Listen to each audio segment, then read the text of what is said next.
তোমাদের সাথে যতটুকু মনে পড়ে যে সিআরপি পর্যন্ত পড়ানো হয়েছিল, তাই না? এই যে ক্যাপাসিটি রিকোয়ারমেন্ট প্ল্যানিং, এই জিনিসটা কি এটা পড়িয়েছিলাম? ক্যাপাসিটি পড়িয়েছিলাম, পড়ানোর কথা এই পর্যন্তই মানে পড়ানো হয়েছিল। দেন হচ্ছে একটু ম্যাথ বাকি ছিল, যদিও ইচ্ছা ছিল ম্যাথটা তোমাদের ক্লাসে করানোর। আপাতত যেহেতু আসলে অনেক গ্যাপ পড়ে গেছে, অনলাইনে না নিয়েও আমি আর পারতেছি না, তাহলে আমি পিছায় যাবো কি আর অনেক। তো আমরা শুরু করতেছি ওই ক্যাপাসিটি রিকোয়ারমেন্ট প্ল্যানিং এর একটা একটু ইন্ট্রোডাকশন পড়েছিলাম আমরা। তো এই যে আমরা লোডিং এর ক্ষেত্রে বা হচ্ছে শিডিউলিং এর ক্ষেত্রে আমরা বলছি যে আমরা যেটাই করি না কেন, আমাদের আগে ক্যাপাসিটি ক্যালকুলেশন করে নিতে হয় অ্যাকচুয়ালি আমাদের সেই ক্ষমতা আছে কিনা। তো ওই ক্যালকুলেশন করার জন্যই মেনলি হচ্ছে এই জিনিসটা দরকার।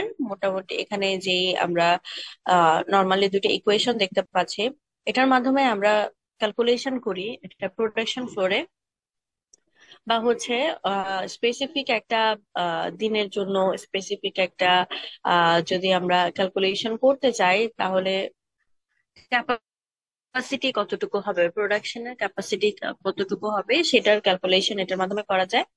আর হচ্ছে ওই ক্যালকুলেশন করতে গেলে মানে প্রোডাকশন করতে গেলে আমার আসলে কয়টা মেশিনের প্রয়োজন আছে, সেটার জন্য আমার মেশিন রিকোয়ারমেন্ট যেটা সেটাও আমরা ক্যালকুলেট করতে পারি। তাহলে কি এগুলো ক্যালকুলেশনের উদ্দেশ্যই হচ্ছে আমরা যেন ধারণা নিতে পারি আমাদের আসলে কতটুকু ক্যাপাসিটি আছে, এবং হচ্ছে আমরা কতটুকু সক্ষম আমাদের যে অর্ডার গুলো আসে সেই অর্ডার গুলো ফুলফিল করার। তো সেই হিসেবে আমরা যদি এখানে একটু দেখি যে আমরা যদি প্রোডাকশনের আমার ফ্যাক্টরি প্রোডাকশন কতটুকু করতে পারে, ডেইলি কতটুকু প্রোডাকশন করতে পারে, প্রোডাকশনের ক্যাপাসিটি যদি আমরা বের করি ডেইলি বেসিসে, তাহলে হচ্ছে আহ এই ইকুয়েশনটা আমরা ইউজ করতে পারি।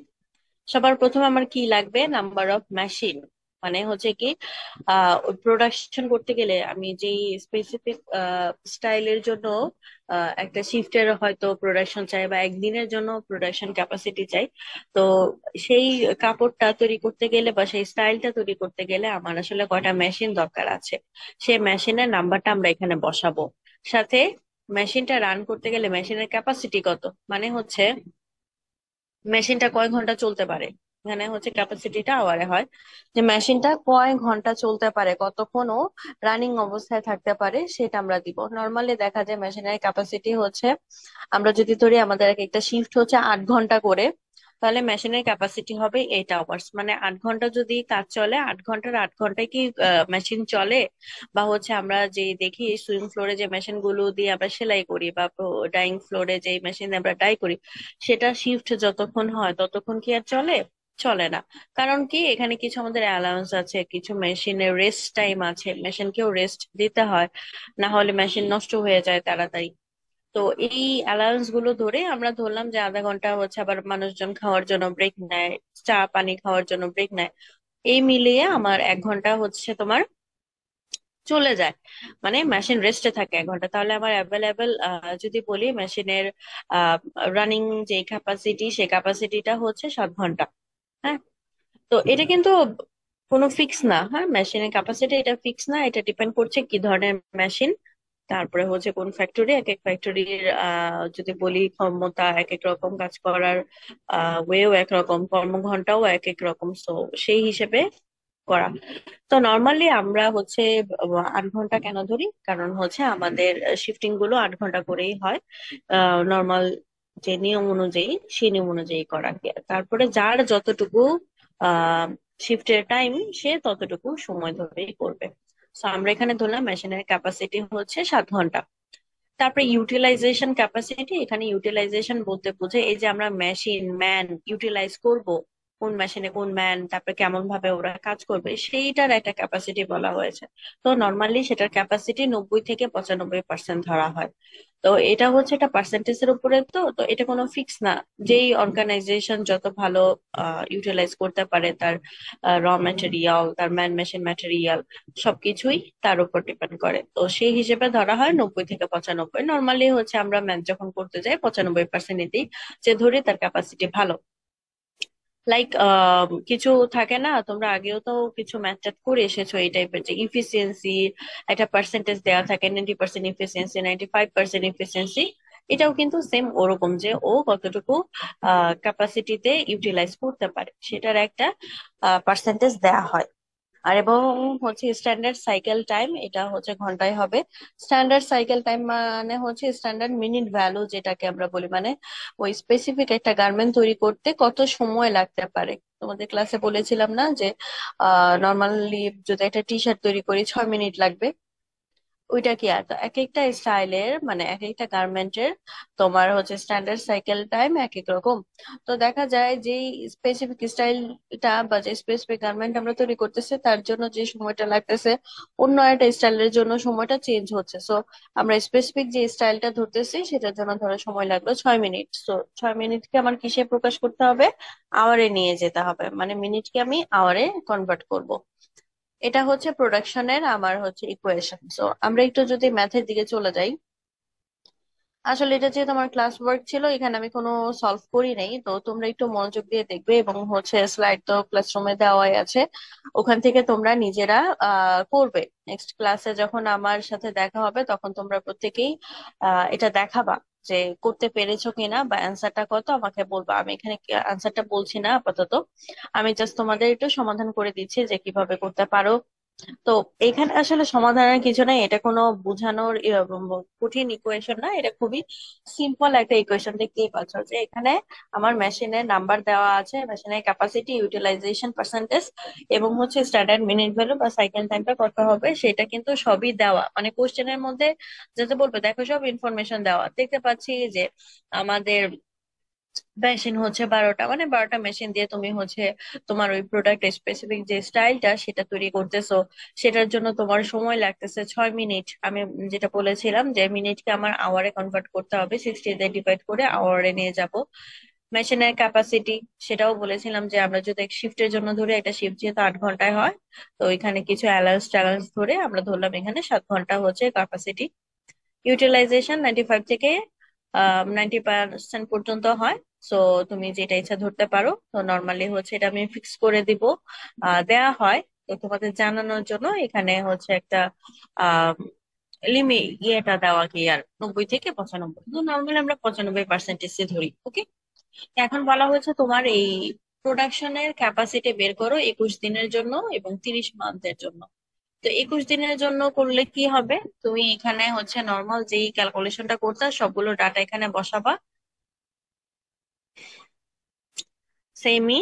শুধু হচ্ছে কিসেরটা চেঞ্জ হবে, দিনের ব্যাপারটা চেঞ্জ হবে, যে এখানে যেহেতু দিন নিয়ে আমরা কাজ করতেছি, এখানে এই যে মেশিনের ক্যাপাসিটি যেটা, এখানে আমরা একটু চেঞ্জ করবো, কারণ সবগুলো যেই আমরা টাইমিং যদি ধরি ভালো করে দেখো সবগুলো কিন্তু ফিক্স।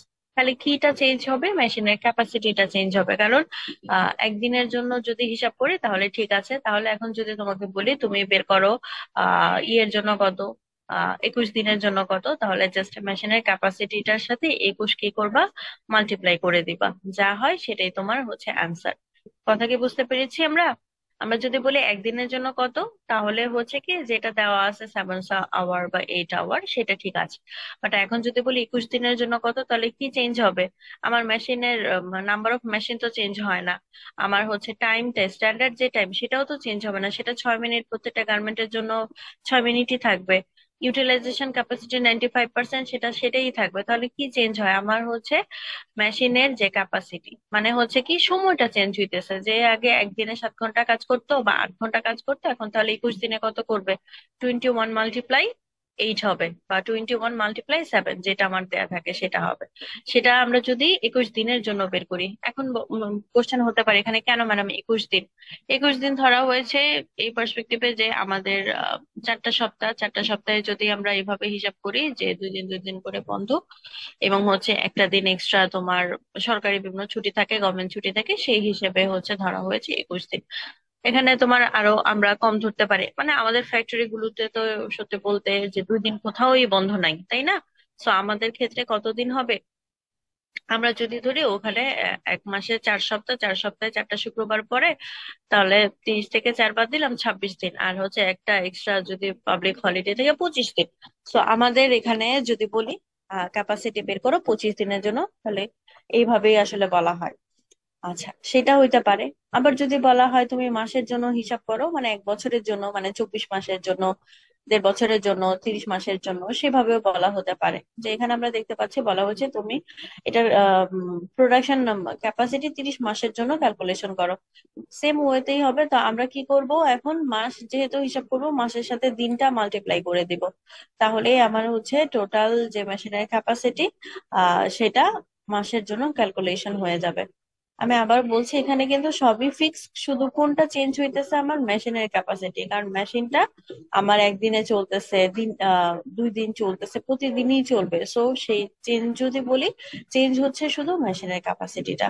তাহলে কি জাস্ট হচ্ছে কি মাল্টিপ্লাই করে দিব মেশিনের ক্যাপাসিটির সাথে, যেটা বলা হবে সেটা।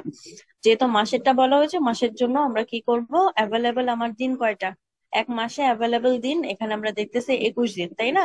সো 21 দিনের সাথে আমরা যদি 30 মাস যেটা, সেটা যদি মাল্টিপ্লাই করে দিই, তাহলে আমার মেশিনের ক্যাপাসিটি পেয়ে যাইতেছে। বুঝা গিয়েছে? বুঝতে পেরেছো সবাই আমরা হচ্ছে কিভাবে আমাদের প্রোডাকশনের ক্যাপাসিটি বের করি? এটা হচ্ছে নর্মাল ইকুয়েশন, সবকিছুই কিন্তু দেওয়া, কোনো কিছুই চেঞ্জ না, সবকিছুই ফিক্স এখানে। হ্যাঁ, ওগুলো দেখবো, আমরা দেখে জাস্ট ইনপুট করে দিব, তাহলে হয়ে যায়। এটা কঠিন কোনো বোঝানোর জিনিস না আসলে।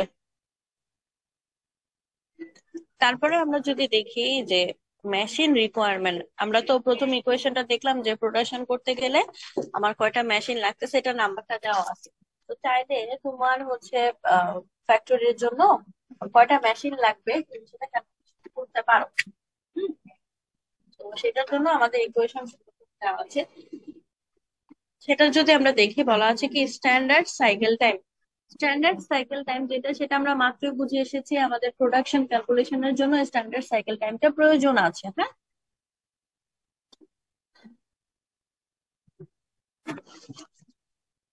তারপর কি বলেছে, ম্যাক্সিমাম প্রোডাকশন রিকোয়ার্ড, এটা হচ্ছে নাম্বারে হবে। ম্যাক্সিমাম প্রোডাকশন রিকোয়ার্ড মানে কি, যে আমরা যদি বলি একদিনের জন্য আমরা একটা টার্গেট রাখি না, যে এই কোয়ান্টিটির প্রোডাক্ট আমরা তৈরি করব, এই এতটুকু হবে, সেটা হচ্ছে ম্যাক্সিমাম প্রোডাকশন রিকোয়ার্ড। আমরা কতটুকু টার্গেট রেখেছি যে আমরা আজকে এতটুকু কি করবো, প্রোডাকশন করবো, সে নাম্বারটা হবে, এটা হচ্ছে নাম্বারে হবে। দেন মেশিনের ক্যাপাসিটি, এটা তো হচ্ছে আমরা আগের ইকুয়েশনে বুঝিয়ে এসেছি যে মেশিনটা আমার কতক্ষণ রান হবে। দেন এটার হচ্ছে ইউটিলাইজেশন ক্যাপাসিটি। ওকে, তো আমরা যদি দেখি আমাদের এখানে কি বলা হয়েছে, এখানে বলা হয়েছে যে নাম্বার অফ পিসেস, মানে হচ্ছে কি এখানে 10,000, এটার মানে হচ্ছে ম্যাক্সিমাম প্রোডাকশন রিকোয়ার্ড। আমরা হচ্ছে কি করব, নাম্বার অফ পিসেস বলতে বুঝাইতেছে যে সর্বোচ্চ আমরা ওই দিনের জন্য হয়তো 10,000 পিস গার্মেন্ট, যদি গার্মেন্ট বলি, গার্মেন্ট অন্য কোনো ম্যাটেরিয়াল বলে যেটা হচ্ছে নাম্বারে তৈরি হয়, সেগুলো আমরা এখানে ক্যালকুলেশন করব। হুম, তারপর দেখা যাচ্ছে স্ট্যান্ডার্ড যে সাইকেল টাইম, সেটা তো আগে আমরা ক্যালকুলেশন করেছি, সেইটাই হবে। মেশিনের ক্যাপাসিটি 630 ঘন্টা। এটা হচ্ছে কি ধরো না, এটা হচ্ছে ক্যালকুলেশন করা হয়েছে তোমার 30 মাসের জন্য, সেই হিসেবে 630 ঘন্টা। তারপরে ইউটিলাইজেশন ক্যাপাসিটি 95%। আমি আবার বলছি, এখানে মেশিনের ক্যাপাসিটিটা 30 মাসের জন্য ক্যালকুলেশন করা হয়েছে, এবং 630 আমরা কিভাবে পেয়েছি, যে মাস যেহেতু, মাসকে মাসে 30 মাস যেহেতু, সেটাকে মাল্টিপ্লাই করেছি আমার অ্যাভেলেবল দিন কত দিন আছে হাতে, সেটা দিয়ে, মানে 21 × 30, সেটা দিয়ে আমরা করে আমার মেশিনের টোটাল ক্যাপাসিটিটা, ওই পুরা যদি বলি 1.5 বছর প্রায়, তাই না? 30 মাস মানে তো প্রায় 1.5 বছর, না এটা ধরে না। হ্যাঁ, সেটার জন্য ক্যালকুলেশন করেছি আমরা।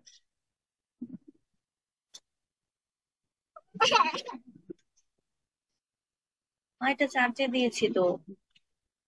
আচ্ছা, তো দেখো এখানে আমাদের যা আছে টোটাল, হ্যাঁ, সব ইনফরমেশন দেওয়া আছে। এখন জাস্ট কি করব, আমরা বসিয়ে দেবো এবং ক্যালকুলেশন করবো, তাহলে আমার একটা অ্যান্সার বের হয়ে যাবে যে আমার আসলে উম, এই কোয়ান্টিটির, হ্যাঁ, এই কোয়ান্টিটি প্রোডাকশন করতে গেলে কয়টা মেশিনের প্রয়োজন আছে, সেটা বের হয়ে গেল এখানে। হ্যাঁ, আমরা আবার দেখি একটু, যে আমাদের যে যে ইনফরমেশন দেওয়া আছে সেই ইনফরমেশন গুলো ধরে আমরা যদি ক্যালকুলেশন করি, তাহলে আমাদের বের হয়ে যাবে কয়টা মেশিনের প্রয়োজন আছে এই পরিমাণ প্রোডাক্ট তৈরি করার জন্য।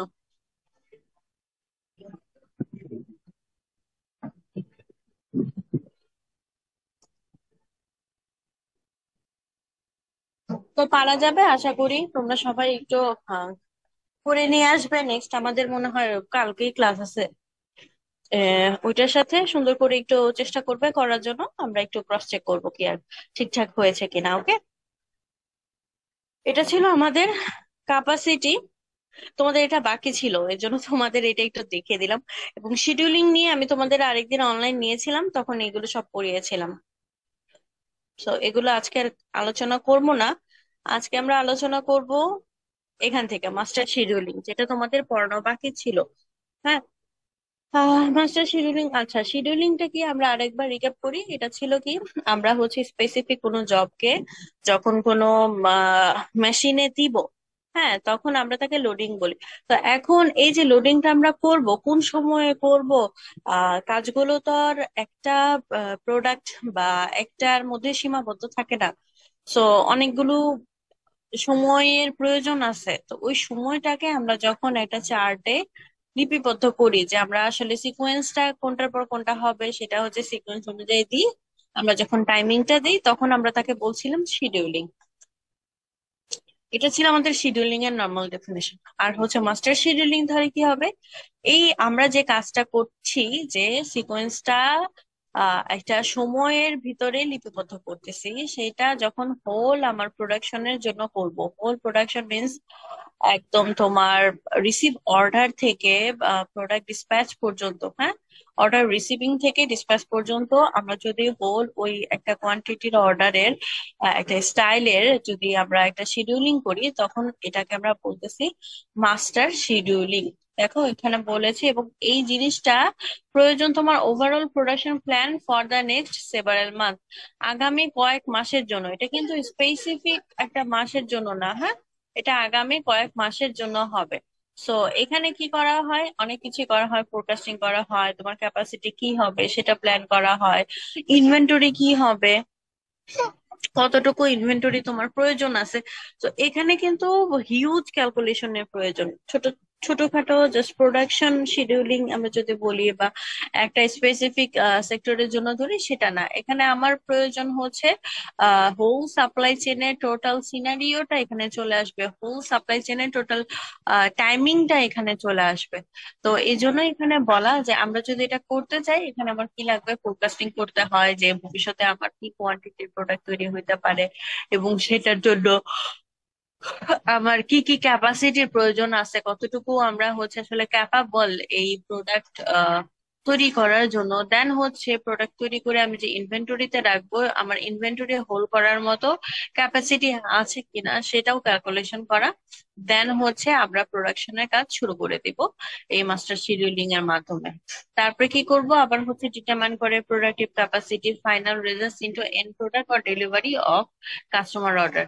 যেটা বলেছি যে আমাদের কাজ কিন্তু চলমান থাকবে, এখানে প্রত্যেকটার সময় উল্লেখ থাকবে যে আমরা আসলে কোন দিন এটার ইয়ে মিট করতে চাই। যেমন হচ্ছে আমি তোমাদের যখন শিডিউলিং পড়িয়েছিলাম, একটা ফ্লো চার্ট দেখিয়েছিলাম, যদি তোমাদের মনে থাকে।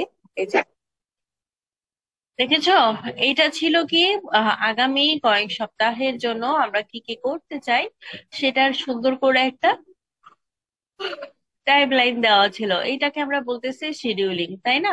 এখন তুমি যদি প্রোডাকশনের জন্য করো, এটা হবে প্রোডাকশন শিডিউলিং। আর হচ্ছে এটা যদি হয় তোমার হোল সাপ্লাই চেনের জন্য, মানে কিভাবে কি করবা, তখন আমরা একে বলবো মাস্টার শিডিউলিং। তো আমরা এখানে আসলে একটু করবো মাস্টার শিডিউলিং কিভাবে করা হয়, বা হচ্ছে ফোরকাস্টিংটা করবো যে আহ ভবিষ্যতে কতটুকু প্রোডাক্ট আমাদের প্রয়োজন আছে, ডিমান্ড আছে, এগুলোর ক্যালকুলেশন আছে। আমরা যদি দেখাইতে পারি আজকে, ইনশাল্লাহ দেখাবো গিয়ে। তারপরে হচ্ছে এই যে মাস্টার প্রোডাকশন শিডিউলিং যে আমরা করি, তো সেটা মেনলি হচ্ছে দুইটা স্টেপে করা হয়, আমরা দেখতে পাচ্ছি। সবার প্রথমে ডেফিনেশনটা যখন পড়েছিলাম, সেখানেই কিন্তু বলা ছিল সেলস এর আমরা ফোরকাস্টিং করব। তো কি করতে হয়, সেলস ফোরকাস্টিং করলাম, করে আমার কয়টা অর্ডার হাতে আছে সেটাও একটা ক্যালকুলেশন করলাম, করে তাহলে কি করা হইলো, আমার এই কাজটাকে ভাগ করে দেয়া হলো, ভাঙা হইলো। ফোরকাস্টিং করলাম, তারপরে হচ্ছে কয়টা প্রোডাক্ট মানে অর্ডার আমার হাতে আছে সেটার একটা ক্যালকুলেশন করলাম, করে হচ্ছে আমার কাজগুলোকে বিভিন্ন ভাগে ভাগ করে ফেললাম, এবং হচ্ছে যার যেই ডিপার্টমেন্টের কাজ তাকে সেই সেই ডিপার্টমেন্টের কাজগুলো দিয়ে দিলাম, তাই না? তো দিয়ে দেওয়ার পরে এই যে সব লোড মানে যেটাকে আমরা বলতেছি কাজগুলো বিভিন্ন ডিপার্টমেন্টে যে দিয়ে দিয়েছি, সেই ডিপার্টমেন্টে দেওয়ার পরে কাজ হচ্ছে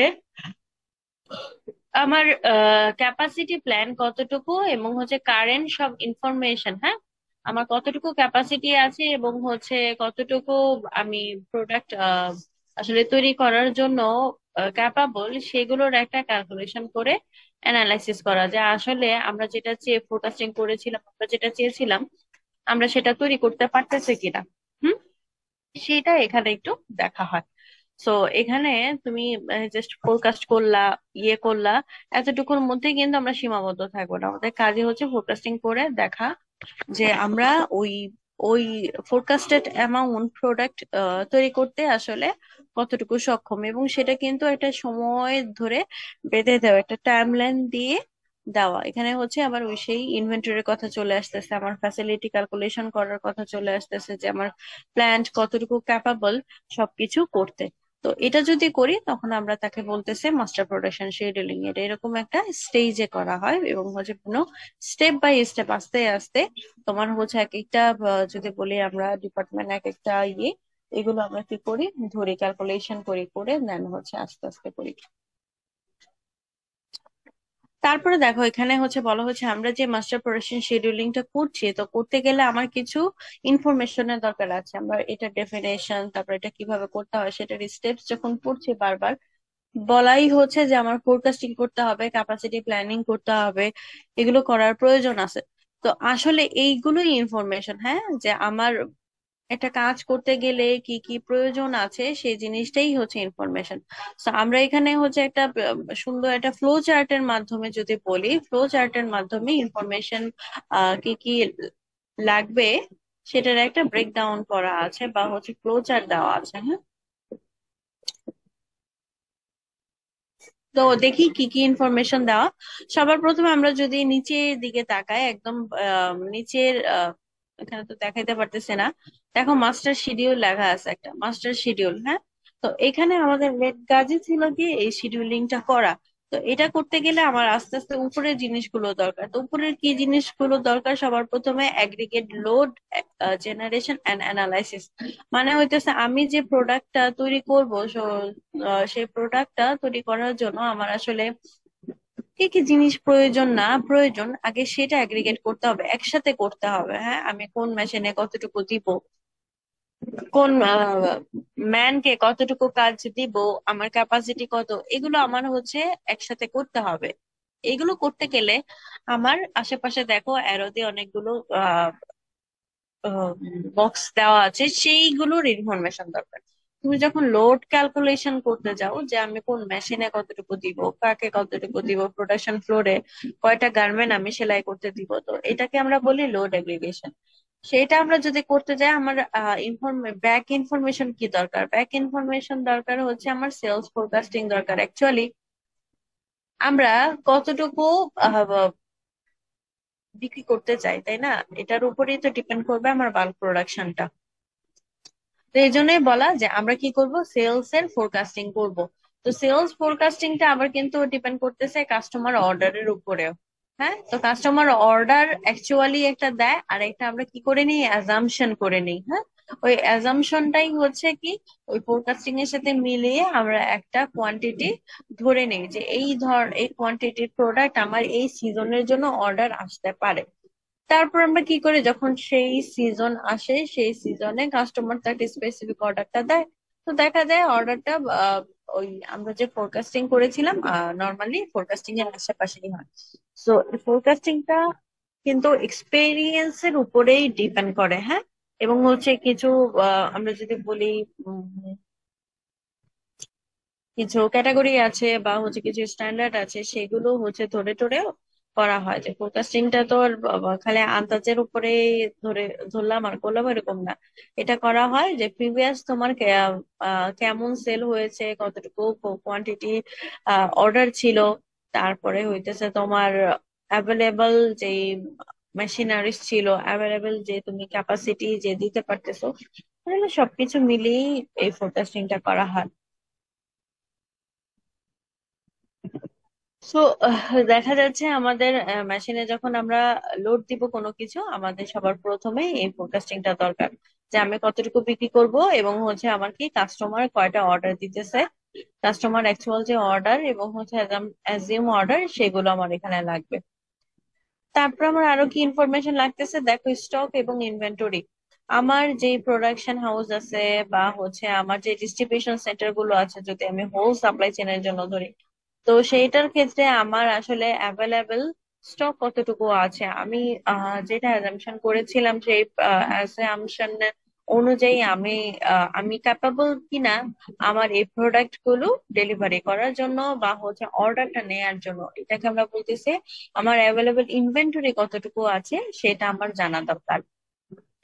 কারণ ইনভেন্টরির উপর ডিপেন্ড করেই কিন্তু তুমি তোমার প্রোডাকশনের কাজগুলো চালাবে। এটা হচ্ছে তোমার প্রোডাকশনের ইনভেন্টরি হইতে পারে, বা তোমার ফাইনাল যে প্রোডাক্ট প্রডিউস করলা সেটারও ইনভেন্টরি হইতে পারে। যেটাকে আমরা বলি যে আমরা যখন প্রোডাক্ট ডেলিভারি করে দেই, এটা তো আমরা আমাদের পক্ষ থেকে ডেলিভারি করি, তাই না?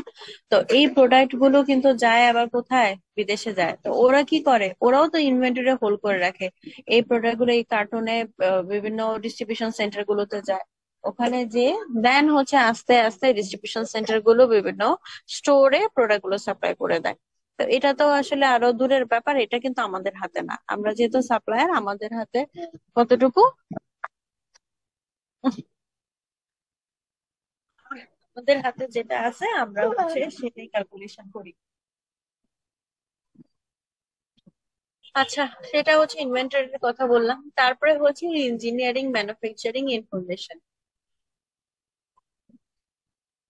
এটা কি হইতে পারে, এটা কিসের ইনফরমেশন? আসলে হচ্ছে এটা আমাদের প্রোডাকশনের ইনফরমেশন, যে আমাদের এই অ্যাকচুয়াল যে কাজটা হবে সেখানে আমরা কতটুকু ক্যাপাবল, আমরা যা যা অ্যাজিউম করলাম, যা যা ক্যালকুলেশন করলাম, আসলে সেগুলো আমরা মিট করতে পারবো কিনা সেটার একটা ইনফরমেশন নেওয়া হয়। তো এখানে সব ইনফরমেশন নিয়ে দেন আমরা কি করলাম, যে আমি আমার একটা মেশিনে এই এই লোড দিতে পারবো, এই জিনিসটা আমরা ক্যালকুলেশন করলাম। এখান থেকে এরপর আমার এই ইনফরমেশন গুলো দিয়ে আমরা কি করব, মাস্টার শিডিউলিংটা প্রসেসিং করব। মানে এখন আমার কাজ হচ্ছে মাস্টার শিডিউলিং যেহেতু বানাবো, সেটা বানাতে গেলে আমার কি কিছু যে প্রসেসিংটা লাগবে সেটার ধাপে আছে, এখন আমি কিন্তু বানাই নাই, ওই অন দা ওয়েতে আছে কি আর। সো এই মাস্টার শিডিউলিং যে প্রসেস, এখানে গেলে আমার আরো কিছু ইনফরমেশন লাগে। সেটা কি, এই যে আমি পিছনে যা যা করলাম সব ছিল ফোরকাস্টিং, অ্যাজাম্পশন, অ্যানালাইসিস, হ্যাঁ। তা এখন আমার কি মেইন করতে হবে, আমাদের ক্যাপাসিটি কতটুকু আছে, ক্যাপাসিটি প্ল্যানিং। অ্যাকচুয়াল প্রোডাকশনের ক্ষেত্রে আমার ক্যাপাসিটি প্ল্যানিংটা করতে হবে, সেটা আমরা দেখে এসেছি কিভাবে করতে হয় মোটামুটি। ওই আরো আছে, শুধু এই দুইটা ইকুয়েশন দিয়ে তুমি ক্যাপাসিটি প্ল্যান করতে পারবে না, হ্যাঁ। ইকুয়েশন অনেক কিছুই আছে, তো আমাদের আপাতত জানার জন্য যেটা দরকার আমরা অতটুকুই জানি, যে অতটুকু ক্যাপাসিটি প্ল্যান আছে। এবং হচ্ছে কি, বর্তমানে যে আমি সব লোড গুলো করতেছি এবং লোডিং টাইম কতটুকু হচ্ছে, সেই ইনফরমেশনটা আমার দরকার আছে। যে লোডিং যে আমরা করব, আমাদের লোড করতে গেলে বা হচ্ছে ওই স্টাইলটা ওই শপে যদি আমরা পাঠাই, সে এখন নিতে পারবে কিনা। সব বলতে আমরা আবার বুঝাচ্ছি ডিপার্টমেন্টকে, হ্যাঁ। আমরা যদি বলি আমাদের ভাষায়, যে স্পেসিফিক এক একটা ডিপার্টমেন্ট আমার এই অর্ডারের যেই কোয়ান্টিটি সেটা আসলে নেয়ার জন্য তারা রেডি কিনা, সেই ইনফরমেশনটা আমরা নিলাম। এবং নিয়ে আমরা কি করলাম, আমাদের যে যে শিডিউলিংটা করা, ক্যালেন্ডারে সুন্দর করে টাইমলাইনটা সেট করে দেওয়া, ওভাবে আমরা দিয়ে দিলাম। এগুলোই যদি হয়ে যায়, তখন আমাকে প্রোডাকশনের জন্য যে শিডিউল সেটা কিন্তু রেডি হয়ে গেল, মাস্টার প্রোডাকশন যে শিডিউল সেটা।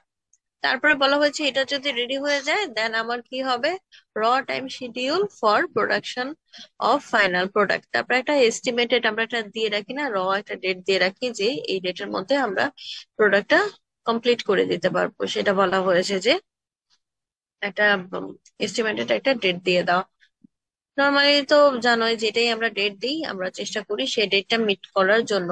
2-1 দিন কম বেশ হইতে পারে, তোমার কাজ আগেও হয়ে যেতে পারে, আবার হচ্ছে ভালো লাগতেছে তোমার কাজ আবার পরেও হতে পারে, এটা ডিপেন্ড করে আসলে অনেকগুলো ফ্যাক্টরের উপরে। তো যেটাই হোক আমরা হচ্ছে চেষ্টা করব যে আহ, যে ইনফরমেশন গুলো আমাদের অ্যাকচুয়ালি প্রয়োজন আছে এখানে যদি আমরা দেখি সেইগুলো দেখানোর চেষ্টা করব ক্লিয়ার। তো এটা একটু ইম্পর্টেন্ট একটা ইস্যু যে মাস্টার প্রোডাকশন শিডিউলিং এর জন্য তোমার কি কি ইনফরমেশন লাগে, যদি এখানে হচ্ছে ডিটেইলে কিছুই বলা নাই বা হচ্ছে ব্যাখ্যা আসলে করি নাই, তোমরা আশা করি নিজেরা পারবা একটু ডিটেল যদি আসে কোশ্চেনটা ডিটেল করে লিখার জন্য। হুম।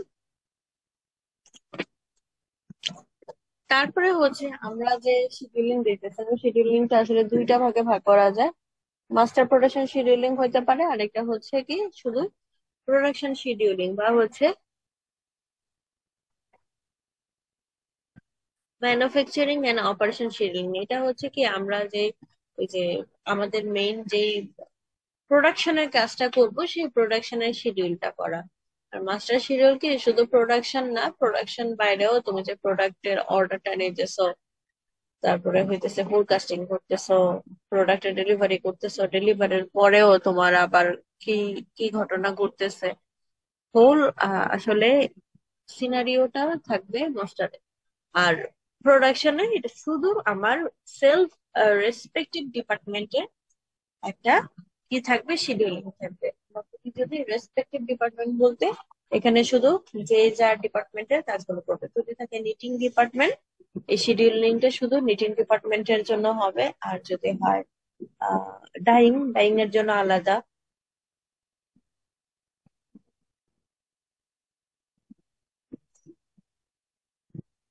বুঝতে পারছি ম্যানুফ্যাকচারিং শিডিউলিং তাহলে কি আমার এই মাস্টার প্রোডাকশন শিডিউলিং এর মতো আসলে যে সময়টা দেখায় ওইটা হচ্ছে এত বেশি না। হ্যাঁ, মাস্টার প্রোডাকশন শিডিউলিং এ তো আসলে মাস কয়েক মাসের জন্য করা হয়। হ্যাঁ, আর আমার যে অপারেশন শিডিউলিং সেটা আসলে কয়েক সপ্তাহের জন্য, এবং এটা হচ্ছে সময়টা লিমিটেড, অল্প সময়ের জন্য। হ্যাঁ, মানে নর্মালি আমরা যদি কম্পারিজন করে দেখা যাবে মাস্টার প্রোডাকশন শিডিউলিং এর যে প্রোডাকশন শিডিউলিং এর যে সময়টা, টাইম লাইনটা সেটা হচ্ছে একটু কম হয়। তো যেটাই হোক এটার উদ্দেশ্য কি থাকে দেখো, অন টাইম ডেলিভারি এবং হচ্ছে আমরা যেন ম্যাক্সিমাম একটা আউটপুট বের করতে পারি। যে আমার অ্যাভেলেবেল যে কনস্ট্যান্ট গুলো আছে বা লেবার আছে যাই আছে, অ্যাভেলেবেল যদি আমরা বলি ক্যাপাসিটি, সেই ক্যাপাসিটির মধ্য থেকে আমরা কতটুকু আউটপুট বের করতে পারতেছি সেইটা।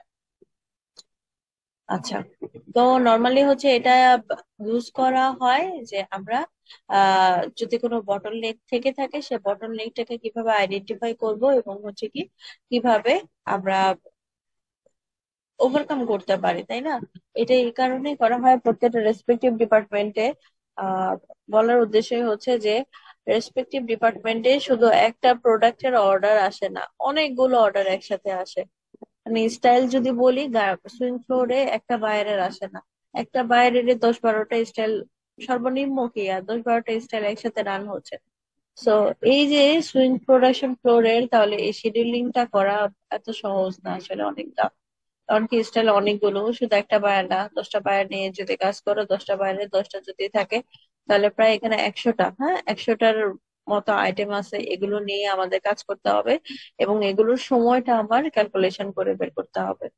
তো এটার উদ্দেশ্য একটাই, যে এই যে 100 ধরনের ভিন্ন রকমের আমরা যে কাজ করতেছি, 100 জন ইয়ের এই টাইপের, এটা যেন একটা আরেকটার সাথে মিশে যে গোলমাল না হয়ে যায়, এটাই মেন উদ্দেশ্য, তাই না? আমরা এই কারণেই বলি যে আমাদের প্রোডাকশনটা এমন ভাবে করতে হবে যেন একটা আরেকটার সাথে মিশে না যায়। এই জন্যই আমাদের এই মানে এত কাহিনী যদি বলি, ম্যানেজমেন্টের এত কথাগুলো আমাদের পড়তে হয় এই কারণেই যে এদের কাজই হচ্ছে যে সবকিছু প্রপার টাইমে হচ্ছে কিনা প্ল্যান করা, দেখা, কন্ট্রোল করা, সবকিছু করা। তো তো যেটাই হোক, আমরা বলছিলাম যে প্রোডাকশন শিডিউলিং করতে গেলে এই যে এই জিনিসগুলো দেখা হয়, ডেইলি যে এই কাজগুলো আমরা করব, তাহলে কি কিভাবে করলে আমাদের জন্য ভালো হয়। তো মেন ওখানে দেখো, এখানে বলা হয়েছে যে আমরা যদি বটল নেক করতে চাই, এত যেন না হয়, সেটা যদি মিনিমাইজ করতে চাই, আমার কি কি মিনিমাইজ করা উচিত, কিছু চেঞ্জ ওভার থাকতে পারে। এই বারবার যদি নতুন নতুন আমরা মেশিন সেট আপ করি, বারবার করি, তাহলে কি হবে, ওখানে কাজগুলো নতুন ভাবে আবার শুরু করতে হয়, ট্রেনিং দিতে হয়। তো এগুলো বারবার কষ্টদায়ক হয়। তো এই জন্য যেই ওখানে না, যেখানে আমার চেঞ্জিংটা কম হবে, সেইখানে আমি ওর এফিসিয়েন্টলি কাজ করতে পারবো। এই জন্য বলেছিলাম না, যে দেখা যায় যে বায়ার যে অর্ডার গুলো দেয়, মোটামুটি ওদের কাজগুলো একই ধরনের হয়। সো মেশিন সেট আপ আমরা যদি সুইং ফ্লোরে দেখি, আহ এক এক বায়ারের জন্য এক এক রকম হয় এবং ওরকমই থাকে। খুব স্পেশাল যদি কোনো অর্ডার থাকে, সেটার জন্য আমাদের আবার কি করতে হয়, মেশিনটা রিঅ্যারেঞ্জ করতে হয়। তারপরে হচ্ছে কি বলা হয়েছে, মিনিমাইজ ক্লিন আউট ইন্টারভাল। মানে কি, এই যে আমরা মেশিন যখন চালাই, এটাকে রেস্ট দিতে হয়, ক্লিন করতে হয়, সেই সময়টা একটু কমিয়ে আনা, তাহলে কি আমার প্রোডাকশনটা একটু স্মুথলি চলবে, সুন্দরভাবে চলবে, বা হচ্ছে সময়টা কম লাগতেছে, সেটার একটা কথা বলা হয়েছে।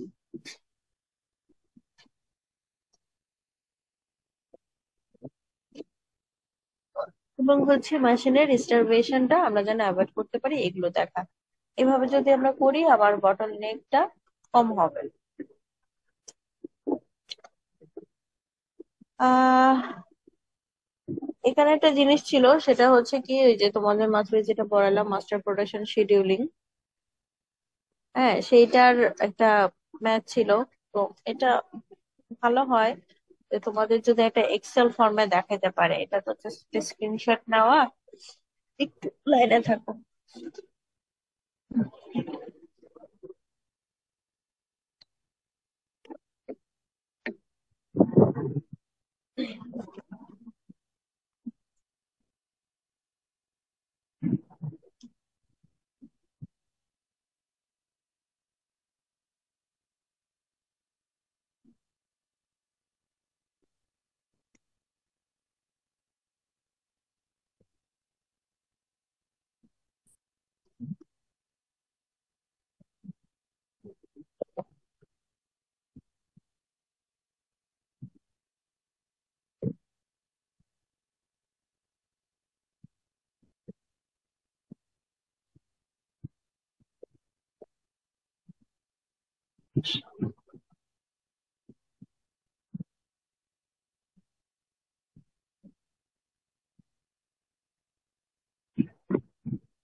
দেখতে পাচ্ছ তো, তাই না? দেখতে পাচ্ছ তো, তাই না? দেখতে পাচ্ছ?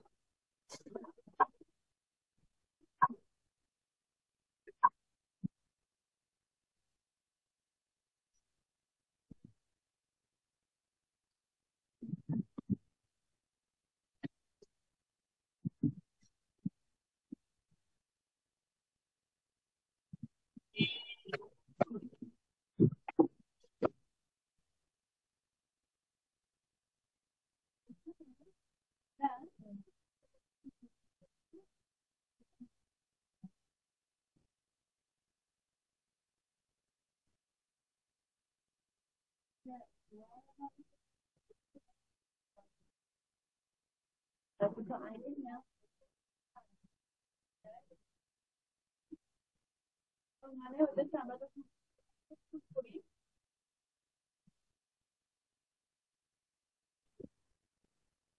আচ্ছা, শুনতে পাচ্ছো এবার? আমি আনমিউট না করেই বলতেছিলাম। আচ্ছা দেখো, এখানে আমরা একটা টেবিল দেখতে পাচ্ছি, সেটা হচ্ছে মাস্টার প্রোডাকশন শিডিউলিং এর একটা র ডাটা। যদি আমরা বলি সেটা কিভাবে ক্যালকুলেশন করি, সেটার একটা এক্সাম্পল দেখানো হয়েছে। কিছু আইটেম নিয়েছি, আইটেমের নাম হচ্ছে চেয়ার, এবং কোয়ান্টিটি অন হ্যান্ডস 45টা আছে, অর্ডার কোয়ান্টিটি 80টা। মানে হচ্ছে কি, কোয়ান্টিটি অন হ্যান্ডস মিনস আমরা যখন অ্যাকচুয়ালি নতুন কোনো অর্ডার শুরু করি, শুরু করলে একদম খালি হাতে কোনো কিছুই শুরু করি না। দেখা যায় নর্মালি আমাদের স্টকে কিছু না কিছু অ্যাভেলেবেল জিনিস থাকে, সেটার কথা বলা হয়েছে। সেটা আমার হাতে আছে 45টা। এবং অর্ডার কোয়ান্টিটি, যে আমার যদি আহ এরকম হয় যে প্রোডাক্ট তো আর একদিনে শেষ হয়ে যাবে না, একদিন না একদিন তো শেষ হবে। তো শেষ হলে তখন আমরা যখন রিফিল করি, রিঅর্ডার করি আমার ইনভেন্টরির জন্য, রিঅর্ডার পয়েন্ট, রিফিল পয়েন্ট যেটা বলি, সেটা হচ্ছে 80টা। সেটা এই মেয়েটা চলে আসছে। তুমি যাও, টিভি দেখো, টিভি দেখো। তো যাও যাও যাও যাও যাও যাও। মা একটু ইম্পর্টেন্ট কাজ করছে, ওই যে আপি এসেছে।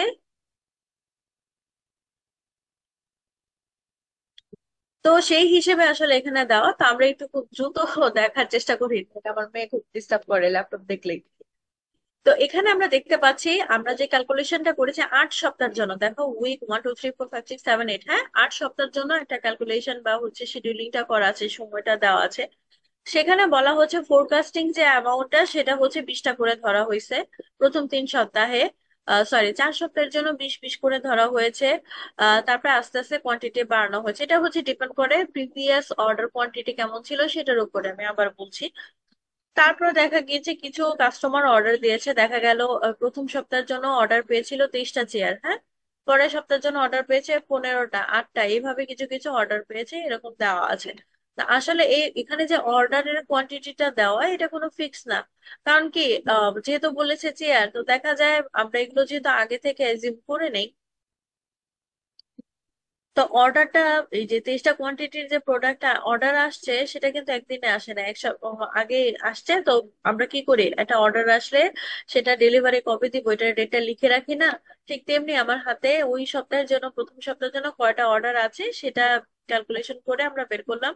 আমার কাস্টমার অর্ডার ছিল 23টা, পরের সপ্তাহের জন্য 15টা, 8টা, এইভাবে একটা ক্যালকুলেশন করা। ওকে। তা এখন আমাদের কাজ হচ্ছে যে ক্যালকুলেশন করা, যে অন হ্যান্ড ইনভেন্টরি কয়টা আছে। ঠিক আছে, আরেকটা ক্যালকুলেশন করা যে আমরা ইনভেন্টরিতে যেটা আছে, কাস্টমার কিছু অর্ডার দিল, সেটা তো দিয়ে দিতে হবে, দেওয়ার পরেও আমার আসলে এক্সট্রা আরো কিছু হাতে আছে কিনা। যে সাপোজ যদি এক্সট্রা ডিমান্ড হয়, তখন আমরা আরো দিতে পারবো কিনা, সেটাকে আমরা বলতেছি অ্যাভেলেবল টু প্রমিস, মানে আমার এই ইনভেন্টরিতে আরো এক্সট্রা কিছু আছে কিনা। এই দুইটা জিনিস আমাদের ক্যালকুলেশন করা। আর হচ্ছে এই যে কোয়ান্টিটি, এমপিএস যে কোয়ান্টিটি, সেটা হচ্ছে কি আমরা বলেছিলাম রিঅর্ডার পয়েন্ট 80টা। সেটা হচ্ছে কি ওদের অর্গানাইজেশনের জন্য এগুলো মোটামুটি একটু অ্যাজাম্পশন করে নেওয়া হয় যে কোন কোন সপ্তাহে কত হবে। এটা অবশ্য অ্যাজাম্পশনেরও বিষয়, প্লাস হচ্ছে আমরা যখন এই যে এখানে ক্যালকুলেশন করব, তখন আমরা বুঝে যাব যে আসলে আমার এই সপ্তাহে চলতেছে না, আমার এই 3 নাম্বার উইকের জন্য নতুন করে আরো প্রোডাক্ট রিফিল করতে হবে। ওকে।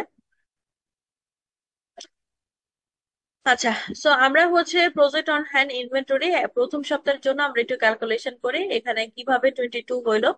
এটার জন্য আমরা যদি একটু দেখি, প্রথমে কি হবে, on hand quantity customer order, সেইটা থেকে আমরা হচ্ছে কি করব, অন হ্যান্ড কোয়ান্টিটি কতটুকু ছিল এবং হচ্ছে কাস্টমার অর্ডার কত ছিল, এই দুইটা ডিফারেন্স যদি আমরা বের করি, তাহলে আমার হচ্ছে বের হয়ে যেতেছে ইনভেন্টরিতে বর্তমানে কয়টা প্রোডাক্ট আছে ওই সপ্তাহের জন্য। মানে আমরা যদি দেখি প্রথম সপ্তাহের জন্য 22 কিভাবে হইলো। প্রথমে হচ্ছে আমরা যখন প্রোডাকশন এখনো শুরু করি নাই, বা হচ্ছে অর্ডার এখনো কি বলবো তৈরি করা শুরু করিনি, তার অনেক আগে আমাদের অ্যাভেলেবেল কিছু প্রোডাক্ট ছিল হাতে, সেটা আমরা এখানে দেখতে পাচ্ছিলাম যে 45টা প্রোডাক্ট নিয়ে আমরা কাজ শুরু করেছিলাম নতুন সিজনের জন্য। আমরা যদি ধরে এটা একটা সিজন, সেই সিজনের জন্য। তো তখন ছিল 45টা, এবং প্রথম সপ্তাহে আমার অর্ডার আসলো 23টা। সো 45 আর 23 যদি মাইনাস করি, আমার হয়ে যায় 22। সেই হিসেবে আমার বলা যে এখানে আমরা কি করলাম, যে আমার ইনভেন্টরিতে 22টা প্রোডাক্ট আছে। আমরা যদি 2 নাম্বার উইকের জন্য চলে যাই তখন আমরা কি দেখতে পাবো? 2 নাম্বার উইকের জন্য আসলে এটা কাজ করতে হয় কিভাবে, যে ah on hand inventory remain after week first customer order, এ দেখো এইটা আবার করতে হবে যে যেহেতু আমি দিয়ে দিলাম, সাপোজ এগুলো আমার বিক্রি করা হয়ে গেছে, তাহলে আমার বর্তমানে রিমেইনিং মানে 2 নাম্বার সপ্তাহের জন্য আমার হাতে রইলো কয়টা? 22টা প্রোডাক্ট হাতে রইলো। এবং হচ্ছে 2 নাম্বার সপ্তাহে আমার কাস্টমার অর্ডার তো ছিল 15টা, কিন্তু এটা কিন্তু এখনো ফিক্স না, কারণ এগুলো কিন্তু চেঞ্জ হয়, হ্যাঁ। তো আমরা তাই কি করব, এটা আমি ফোরকাস্টিং এর উপর ডিপেন্ড করে ধরবো, যে ফোরকাস্টিং এ একটু এক্সট্রা কিন্তু ধরা 5টা বেশি, আর 20টা তো 15টাও আসতে পারে, আবার হচ্ছে 16টাও আসতে পারে। এটা যখন আসলে 2 নাম্বার সিজনে আমরা অ্যাকচুয়ালি যাব, তখন আমরা বলতে পারবো, এর আগে বলা সম্ভব না। তো নর্মালি আমরা কি করব, আমরা সবকিছু তো এক্সট্রা এক্সট্রা করে ধরে আগে থেকে ক্যালকুলেশন করে রাখি। তো সেই হিসেবে কি আমার বর্তমান 2 সপ্তাহে যখন যাব তখন আমার হাতে অ্যাভেলেবেল প্রোডাক্ট আছে 22টা। এবং হচ্ছে কি আমি জানি যে আমার এই সপ্তাহে 2 নাম্বার সপ্তাহে আমার মোটামুটি যদি অর্ডার আসে 20টার মতো অর্ডার আসতে পারে। তো সেই হিসেবে আমি কি করবো, 22 আর 20 মাইনাস করে আমার এখন বর্তমানে তাহলে থাকবে কয়টা প্রোডাক্ট 2 নাম্বার সপ্তাহের জন্য? 2টা প্রোডাক্ট থাকবে। আবার যখন 3 নাম্বার সপ্তাহে যাব, তখন দেখা গিয়েছে কি 3 নাম্বার সপ্তাহের জন্য তো আমার 20টা কি আছে কোয়ান্টিটি অলরেডি ফোরকাস্টিং এ ধরা আছে, মানে লোকজন অর্ডার করতে পারবে আরো 20টা, কিন্তু আমার হাতে অ্যাভেলেবেল আছে মাত্র 2টা। এটা তো সম্ভব না, তার মানে কি আমার রিফিল করতে হবে 3 নাম্বার উইকে যে। এই যে দেখো এখানে এসে রিফিল করা হয়েছে, সো এখানে কয়টা রিফিল করা হয়েছে? 80টা। তো 80টা যদি আমরা রিফিল করি তাহলে আমার বর্তমানে হাতে কয়টা আছে? 80টা, আর এই দুইটা 82টা। এটা থেকে মাইনাস যদি করি আমরা 20, মানে ফোরকাস্টিং যেটা করলাম, তাহলে আমার থাকে 62। ওকে, এইভাবেই আমরা বাকি যে সপ্তাহের আছে এই সপ্তাহের এইভাবে ক্যালকুলেশন করবো, 62 - 20, 42, 42 - 40 থাকলো 2। এই 2 আবার কি নেক্সট উইকের জন্য, যেহেতু 80টা আসতেছে আমার হাতে অ্যাভেলেবল প্রোডাক্ট, তাহলে 82, 82 - 40 হলো 42, 42 থেকে আবার 40 গেল হলো 2। এইভাবে আমরা কাজ করে আমাদের ক্যালকুলেশন গুলো করতে পারি। নেক্সট পরবর্তী যে উইক গুলো আছে সেটার জন্য, এটা হচ্ছে কি আমার অন হ্যান্ডে ইনভেন্টরি কয়টা আছে সেটার ক্যালকুলেশন যদি করি। ম্যাম এখানে তারপর 62টা অন হ্যান্ডে কিভাবে আসছে? 62 কিভাবে আসলো? হ্যাঁ। 62 হচ্ছে এই যে দেখো নিচে 80 দেওয়া আছে না, 3 নাম্বার সপ্তাহে তুমি যখন যাবা, 3 নাম্বার সপ্তাহে যে অর্ডার কোয়ান্টিটি যদি আমরা বলি সেটা আছে 20টা, অথচ আমার হাতে অ্যাভেলেবল প্রোডাক্ট আছে 2টা, আমার পক্ষে তো সম্ভব না ওদের অর্ডার কোয়ান্টিটি ডিমান্ড যেটা ছিল, ডিমান্ড ছিল 20টা, আমার কাছে 2টা, আমি দিতে পারবো পারবো না। তাহলে কি করতে হবে, আমার এই 3 নাম্বার উইকে আরো বেশি করে প্রোডাক্ট তৈরি করতে হবে, আরো 80টা আমরা প্রোডাক্ট তৈরি করে রেখে দিব ইনভেন্টরিতে। সেটাকে আমরা বলি রিফিল পয়েন্ট, হ্যাঁ। এটা আমরা ক্যালকুলেশন করি কিভাবে, যখন দেখি আমাদের এই সপ্তাহে শেষ হয়ে যাবে, তো আমাদের একটা পয়েন্ট ধরে দেওয়া হয় যে আমাদের যেটাই হোক আমরা 80টা করে কোয়ান্টিটি তৈরি করব। তো এই জন্য এই 3 নাম্বার সপ্তাহে 80টা তৈরি করে এনে রাখা হবে এক্সট্রা। তো তাহলে আমার 3 নাম্বার সপ্তাহের জন্য যদি 80টা চলে আসে, আগের ছিল কয়টা? 2টা, কত হলো? 82। আর হচ্ছে কি 82, আর আমার ওই 3 নাম্বার সপ্তাহের জন্য ডিমান্ড কত? 80টা। সো এই এই কি সমস্যা? তো সে 82 থেকে আমার যে ডিমান্ড ছিল ফোরকাস্টিং এর, সেটা মাইনাস করে হলো 62। বুঝে ছোট বড় সেটা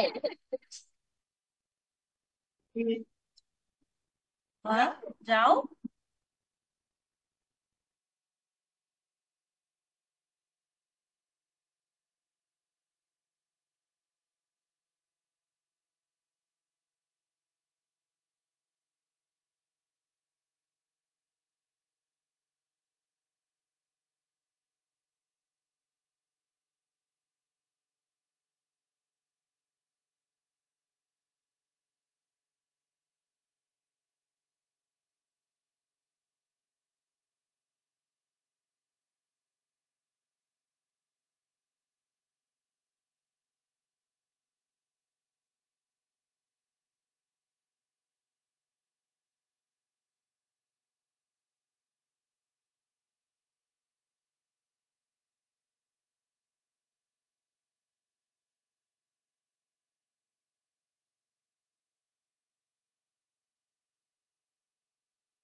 ওকে,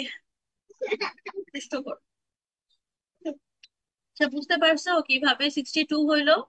দেন হচ্ছে নেক্সট উইকের জন্য আবার 62 থেকে 20 মাইনাস করবো, হলো 42। 42 থেকে 40 গেলে থাকলো 2। তো 2 হইলে নেক্সট 6 নাম্বার যে উইকেটের ডিমান্ড ছিল 40টা, 40টা তো ফিল আপ করা সম্ভব না, তাহলে কি করতে হবে, নতুন করে আবার 80টা প্রোডাক্ট এনে রাখতে হবে। তো হইলো কত, 82। 82 থেকে আবার যখন 40 মাইনাস করবো 42, 42 থেকে আবার 40 হইলো 2। এইভাবেই আসলে আমরা নেক্সট যে উইকগুলো যদি হাতে থাকে সেগুলোর জন্য আমার অ্যাভেলেবেল যে ইনভেন্টরিতে প্রোডাক্ট, আমরা ওইটার এটা ক্যালকুলেশন বের করতে পারি। আমি আবার বলি, এখানে যে জিনিসগুলো এগুলো কিন্তু ফিক্স না।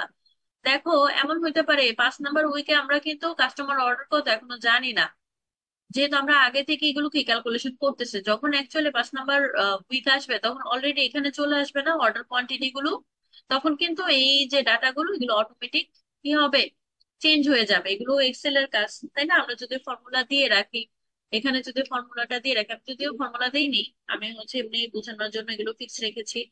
যদি আমরা ফর্মুলা এইভাবে দিয়ে দিই, হ্যাঁ, তাহলে কি অটোমেটিক আমি যদি এখানে ডাটা চেঞ্জ করি, আমার এটা যদি চেঞ্জ হয়ে যায়, সো এগুলো কিন্তু অটোমেটিক চেঞ্জ হয়ে যাবে, এগুলো কিন্তু ফিক্স না আবার বলছি। তো সেই হিসেবেই এইভাবে ক্যালকুলেশন করা। আমরা হচ্ছে অ্যাভেলেবেল যদি বলি যে কাস্টমার যে অর্ডার দিয়েছে বা ফোরকাস্টিং আমরা যেটা করেছি সেটা দেওয়ার পরে আমাদের হাতে এই পরিমাণ প্রোডাক্ট থাকতেছে, তারপরে আমরা বলতেছি কি আবার যে এগুলো দেওয়ার পরেও আমাদের এক্সট্রা এই ইনভেন্টরিতে এক্সট্রা কি আরো কিছু থাকছে কিনা, এটাকে আমরা বলি অ্যাভেলেবল টু প্রমিস। হ্যাঁ, এক্সট্রা আরো কিছু থাকছে কিনা, ইনভেন্টরিতে এক্সট্রা থাকাটাকে অ্যাভেলেবল টু প্রমিস বলতেছে। তো সেটা কিভাবে ক্যালকুলেশন করা হয়েছে, এটা কোয়ান্টিটি আমরা দেখি। অ্যাভেলেবল টু প্রমিস কিসের জন্য, 1 নাম্বার এবং 2 নাম্বার সপ্তাহের জন্য, 1 এবং 2।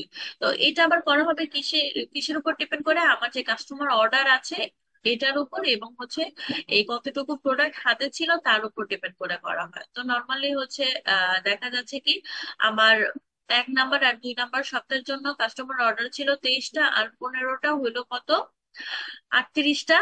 আর হচ্ছে এখানে হচ্ছে 38টা, আর অ্যাভেলেবল ছিল কয়টা, 45টা। 45 আর 38 যদি মাইনাস করি আমার হাতে কয়টা থাকলো, 7টা। ঠিক আছে, আমি আবার বলি যে অ্যাভেলেবল টু প্রমিস হচ্ছে আমার যে ইনভেন্টরিটা ছিল, সেই ইনভেন্টরিতে আমরা কিছু প্রোডাক্ট রেখেছি বা থাকতেছে, তারপরেও আমরা কি করি, সেফটি ইনভেন্টরি বা সেফটি স্টক নামে একটা টার্ম বা কথা কি শুনেছি, যে এখানে এক্সট্রা করে আরো রাখা হয় যেন ইন কেস ইমার্জেন্সি যদি কোনো ডিমান্ড আসে তখন আমরা যেন ফুলফিল করতে পারি, সেটার কথা বলা হয়েছে। এটাকে আমরা বলতেছি যে এক্সট্রা আরো কিছু রেখে দেওয়া। সেটা আসতেছে কিভাবে, আমরা 2 সপ্তাহের জন্য ক্যালকুলেশন করতেছি, আবার বলি এই 23 আর 15, এবং হচ্ছে আমার হাতে কিছু ছিল 45, এই এই প্রথম সপ্তাহে যখন শুরু করতেছি সেটা মাইনাস করে আমার থাকতেছে 7। পরের আবার যদি 3 এবং 4 নাম্বার সপ্তাহের জন্য আবার ক্যালকুলেশন করি, সেটা দেখা যাইতেছে আমার কাস্টমার অর্ডার 8 আর 4, এখানে হলো 12টা, এবং হচ্ছে কি আমার এখানে অ্যাভেলেবল কত প্রোডাক্ট আছে, অ্যাভেলেবল প্রোডাক্ট যদি বলি সেটা হচ্ছে কোয়ান্টিটি আছে 80টা, সেটা মাইনাস করলে যতটা থাকে অতটা। ঠিক তেমনি এখানে আমরা পরবর্তী সপ্তাহের জন্য যদি এবার চলে যাই, সেখানে আমরা দেখতেছি এখানে সবগুলোই হচ্ছে 0। পরবর্তী যদি 3 সপ্তাহের জন্য দেখি সবগুলোর কাস্টমার অর্ডার হচ্ছে 0। সো এখানে আর কিছুই নেই, 0। আর হচ্ছে অ্যাভেলেবল প্রোডাক্ট, এই যে মাস্টার প্রোডাকশন শিডিউলিং এ আমরা দেখতেছি 80টা ছিল, সে 80টাই থাকবে। এইভাবে পরবর্তী যদি 8 সপ্তাহের জন্য যায় সেখানেও সেম থাকবে।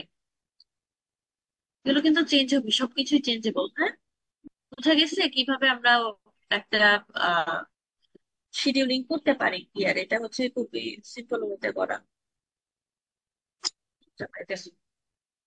পারা যাবে, আশা করি বুঝতে পেরেছো। যদি নাও বুঝে থাকো, ইনশাল্লাহ পরে যদি আবার ক্লাসে দেখা হয় তখন আরেকবার ভালো করে বুঝিয়ে দিব মনে। বুঝার কথা যদি মনোযোগ দিয়ে দেখো, আর আমি আসলে বুঝার জন্যই সুন্দর করে এখানে দিয়ে রাখছি। আর এটা কি আমি তোমাদের ক্লাসরুমে শেয়ার করেছি, করার কথা। হ্যাঁ, এই জিনিসটা শেয়ার করার কথা।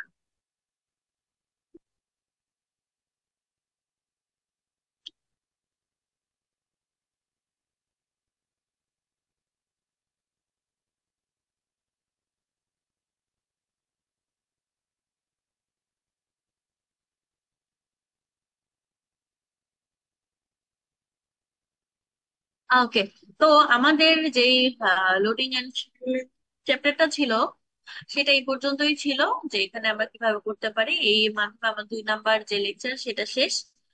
তারপর আমরা 3 নাম্বার যে লেকচার শুরু করবো সেটা ক্লাসেই শুরু করবো আগামীকালকে ইনশাআল্লাহ। তা আজকে আমরা যা পড়েছি এটাতে সবাই মোটামুটি একটু বুঝতে পারছো কি কি পড়ানো হয়েছে না পড়ানো হয়েছে। নর্মালি মেইন যেটা মাস্টার প্রোডাকশন শিডিউলিং আমরা আসলে কিভাবে করে এটার একটা ধারণা দেওয়ার চেষ্টা করা হয়েছে, এবং কি কি ইনফরমেশন লাগে এটা করতে গেলে সেটা বলা হয়েছে। সাথে আমরা একটু দেখেছিলাম মিসিং, তোমাদের পড়ানো হয়নি, সেটা হচ্ছে just ছোট্ট একটা ক্যালকুলেশন ছিল আমরা কিভাবে ক্যাপাসিটি প্ল্যানিং করতে পারি। বুঝতে পেরেছি সবাই? বুঝতে পারলে খুব ভালো। তাহলে হচ্ছে আমাদের ক্লাস আজকে এতটুকু পর্যন্তই। আমরা ইনশাল্লাহ নেক্সট ক্লাসে তাহলে আবার দেখা হবে। তাহলে তোমরা ইয়ে থেকে কি কি বললাম, তোমাদের কাজ দিলাম কি ক্লাসরুমে দেওয়া আছে স্লাইড, ওখান থেকে দেখে একটু প্র্যাকটিস করে নিও। আমরা ক্লাসে যদি প্রয়োজন হয় আবার ডিসকাস করবো, তাহলে নতুন পড়া শুরু করে দিব। ঠিক আছে, আজকে তাহলে এতটুকুই থাক, আজকের জন্য আমরা ক্লাস শেষ করে দিচ্ছি। Thank you.